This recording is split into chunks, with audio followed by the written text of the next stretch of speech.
porodice poginulih boraca i nestalih civila, vaša svetosti, časni oci Srpske pravoslavne crkve, poštovani ratni vojni invalidi, demobilisani borci, uvaženi nosioci izvršne i zakonodavne vlasti Republike Srpske i Bosne i Hercegovine, uvažene ekscelencije, predstavnici nevladinih organizacija, dragi gosti, mediji, braćo i sestre.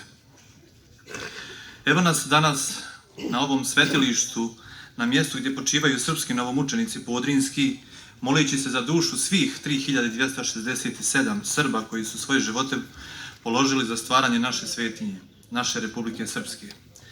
Evo nas u dolini crnih marama, u dolini srpske boli, u dolini srpske patnje, u Podrinju, stradalničkom prostoru srpskog naroda, prostoru koji je u Prvom i u Drugom svjetskom ratu bio poguban za Srbe.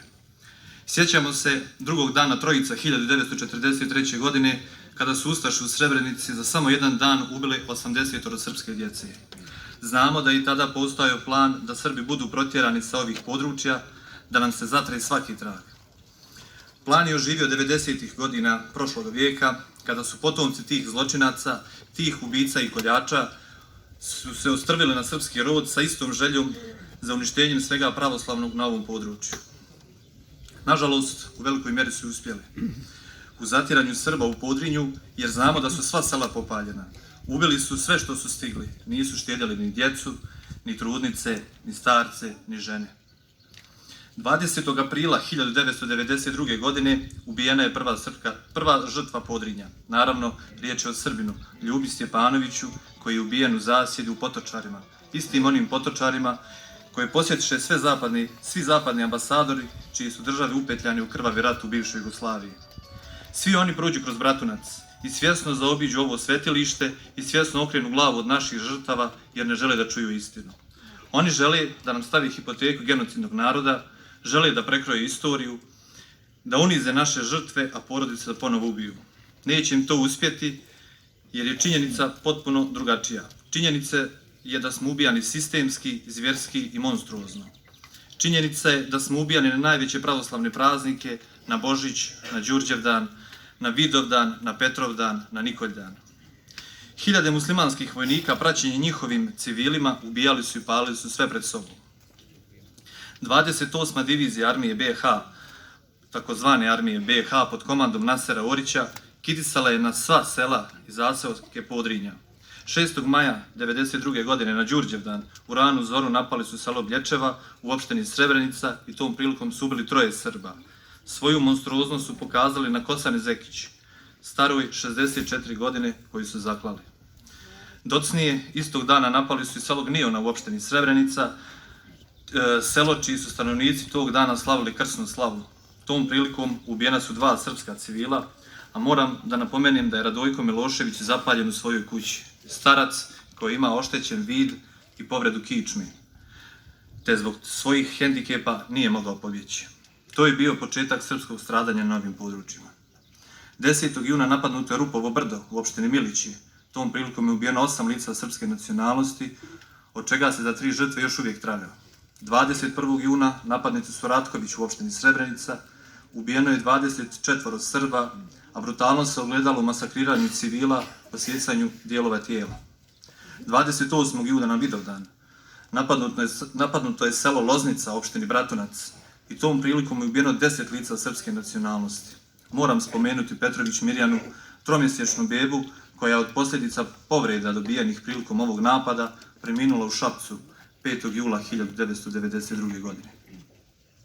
30. juna napali su Brežane u opštini Srebrenica i tom prilikom je ubijeno 20 Srba. Najmlađa žrtva je bio Ljubomir Josipović, koji je imao 15 godina, a najstarija žrtva je bio Stanko Milošević, koji je imao 92 godine i za njegovim tijelom se još uvijek traga. Taj dan je posebno bolan za Milevu Rankić i njenu kćer Slađanu, jer su tog dana izgubili mušku čeljad, Milevin suprug, a Slađanin otac Milisav i 2 njegova sina, 18-godišnji Dragoslav i 20-godišnji Miroslav, poginuše braneći svoje ognjište. Neki borci su naknadno pronađeni masakrirani bez glavi. 5. jula napadnuti su Krnjići u opštini Srebrenica i tom prilikom je ubijeno 19 lica srpske nacionalnosti, među kojima je bio i sveštenik Boban Lazarević. Istog dana su napadnuti zagoni u opštini Bratunac. Ubijeno je 21 lice srpske nacionalnosti. Taj dan su najviše nastradale porodice Gvozdenović, Dimitrić i Milošević. 12. jula na Petrovdan napadnuto je Zalaze i Sase u opštini Srebrenica i Zagoni i Biljača u opštini Bratunac. Tom prilikom je ubijeno 69 lica srpske nacionalnosti. Svi dobro znamo na kakvim mukama je ubijen sudija Slobodan Ilić, te za zločine nad njim ne postoji ovozemaljski sud koji želi da presudi te zločince. Stravično je prošla i bolničarka Rada Milošević i drugi zarobljenici na Zalazju. 20. jula napadnuti su Gornji Magašići, 5 dana kasnije i Donji. 25. jula Hranča, 7 žrtava srpske nacionalnosti. I mogao bih nabrajati u nedogled Podravanje, Kamenicu, Skelani, Bjelovac, Pakoviće, Crni Vrh. Kako da ne spomenem krvavi Božić u Kravici. Na dan Hristovog rođenja dželati su pod izgovorom gladi napali bastion srpstva u ovom području, ne slučajno. Željeli su nam staviti do znanja da hoće da nas protjeraju sa ovih prostora. Taj dan su ubili 49 Srba, dok je Kravica gorjela i pljačkana 15 dana nakon toga. Sa ovog svetilišta moram da pitam koji su grijeh načinili Aleksandar i Radislav Dimitrijević, braća maloljetna iz Skelana, pa im monstrum ne dozvoli da pređu most koji ih povezuje sa Srbijom, nego ih snajperom nanišani i ubi. A drugi monstrum brata im Slavišu rani 16. januara 1993. godine. Jer neko ko to učini ne može se nazvati čovjekom. Da li je Gordana Sekulić bila kriva jer je u svom naručju držala sina Đorđa i bježala tog dana u Srbiju da spasi sebe i svoju djecu? I ona je ubijena snajperskim hicem u Potiljak. Sveti Slobodan Stojanović iz Kamenice, opština Zvornik, imao je samo 12 godina kada je brutalno zaklan od strane Elfete Veselji samo zato što se vratio po svog psa. Taj monstrum od žene nagrađen je sa 13 godina za brutalnost koju je učinila. Brano Vučetić je imao 9 godina kada je decembra 1992. godine ostao sam. Tog dana mu je ubijena cijela porodica, a on odveden u Srebrenički kazamat zajedno sa još dvoje djece, jednim od 3 godine, a drugim od 7 mjeseci. Dobro pamtimo tugu, bol i suze Milojke Bibić, Slavke Matić, Cvetka Ristića, Dobrine Brodanović, Ljubinke Simić, Ivanke Rankić i mnogih drugih čije suze su natopile ovu Podrinsku dolinu. Za sve nabrojane zločine ni domaći ni međunarodni sudovi nemaju sluha, nemaju želje, nemaju volje, ali imaju želju i volju da ponovo čine te zločine, puštajući na slobodu sve one zlikovce koji su ove zločine počinili. Ako neko misli da je 13 godina dovoljna kazna pošto zakoljete srpsko dijete, onda taj neko pokazuje malicioznost i monstruoznost. Apsurdno je da su Srbi osuđeni na preko 2300 godina pred sudom BiH, a svi ostali na nešto više od 450 godina. Za zločine nad Srbima u Podrinju sud BiH je osudio samo 4 lica na ukupno 29 godina.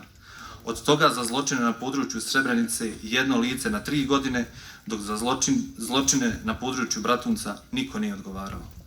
Sa druge strane, 45 Srba je osuđeno na 650 godina tamnovanja u kazamatima širom Bosne i Hercegovine.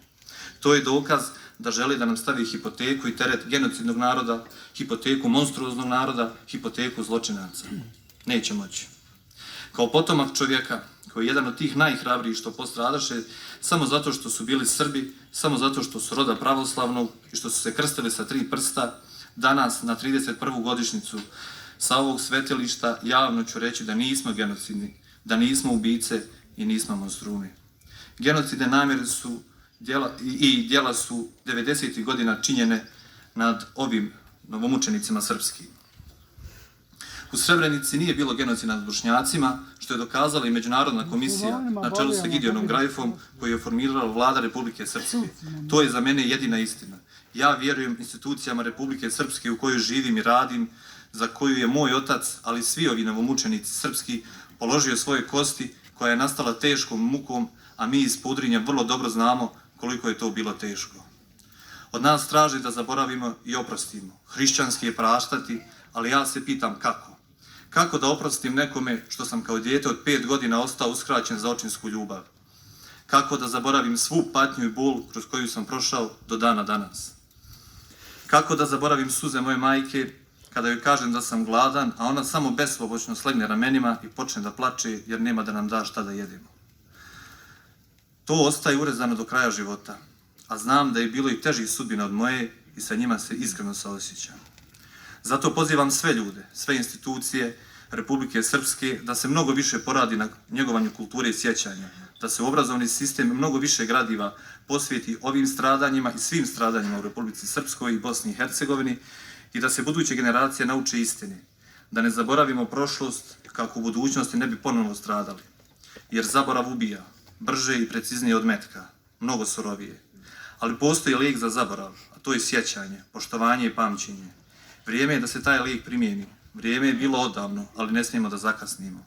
Moramo da čuvamo ono zbog čega su ove žrtve pale. Moramo da branimo ono što su nam oni stvorili, a to je Republika Srpska, naša otadžbina i naš jedini dom. Neka je laka zemlja našim novomučenicima i neka počivaju u Carsku nebeskom.